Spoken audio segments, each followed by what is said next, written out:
Hey guys, welcome to BP, the Bible Perspective. I want to share a few thoughts on Naomi Osaka, the young tennis star who has recently withdrew from the French tournament.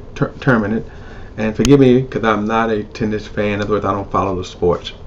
But this story is intriguing on several reasons. Before we get into it, please like and share this video. Subscribe to BP, the Bible Perspective.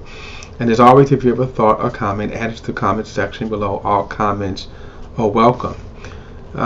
Naomi is a rising star, already on the level of Serena Williams. And so she's only 24 years old.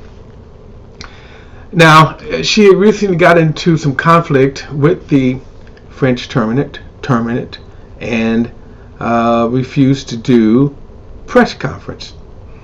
They fined her and then even threatened to throw her out. So as a result, she says, I'm done. So one of the things that came out that she said that she was battling depression. That struck me because at 24, top of her game, she is worth an estimated right now $54 million. So even if she stops right now, if she stops, she's good for the rest of her life. What I'm bothered by is that at I think 24 and at with 54 million, she's having severe depression. And so my question is, why? She also states that she's shy. Now there are those who would condemn her and say, oh, poor little witch girl, cry me a river. And to that I would say, all things are relative. In other words, when you have whatever your level, okay, if it's trouble, it's trouble, right?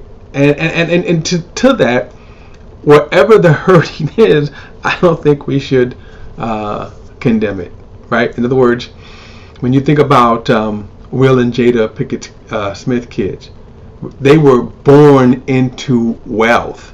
All they know is wealth. So their starting point in life is a lot different from most people. So when they get upset because, at 13 he can't get a new jet plane, okay, while we can say, really, it's real to him. And I think it is something to say, we need to talk about it. Another thing to consider about Naomi is that, remember, at this young age and with so much money, she has already so much coming at her. People who want her money. People who want to use her to make money. And oftentimes, they don't prepare her for the game. They don't prepare people like that for the game. And that's the cruel, cold world we live in, that greed. In other words, people see her as millions. I can make millions. You remember with Michael Jackson.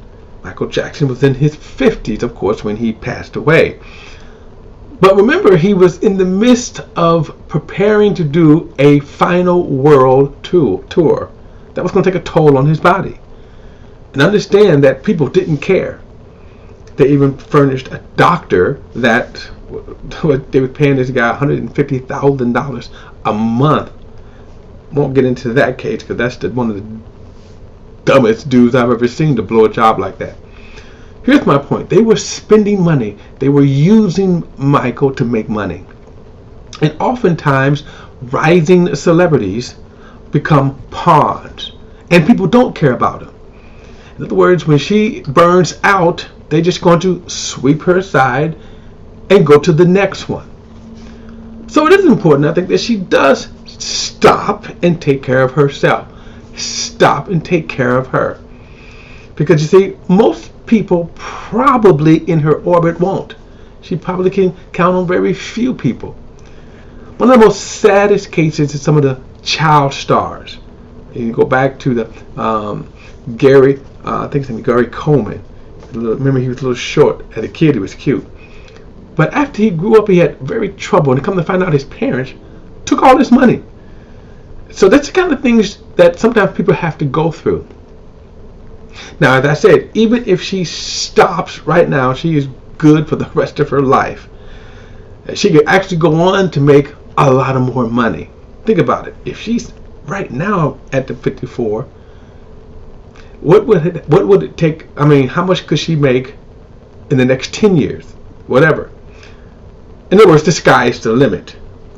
But also, her sanity is not.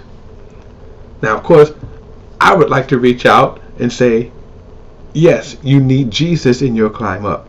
You need Jesus in your climb down. You need Jesus in your life, because he will be your peace. That would be my message to her, that Jesus is her peace. And so, look, I don't come down too hard on her, although I can't relate because I don't have her money. And I wish I had her money, because my attitude is, I could be miserable with 54 million, I'll take it. But of course, that's relative, isn't it? I say that now because I don't have it. She has it. And she has to worry about who loves her, who's in her corner, who's on her side for her. Now, on the other hand, you could say, prepare for the game. This is the game of life that she's in. And I'm kind of wondering how come people are not doing that. Maybe I am being presumptuous and assuming someone has it. I don't know. As I said, I'm only asking questions. But I would say that when people enter that kind of stage, and if they're not stable, it is very easy to lose their sanity. Look, that's my perspective. Don't forget to like and share this video, and subscribe to BP, the Bible Perspective. And as always, if you have a thought or comment, add it to the comment section below. All comments are welcome. Till next time, I'll see you then.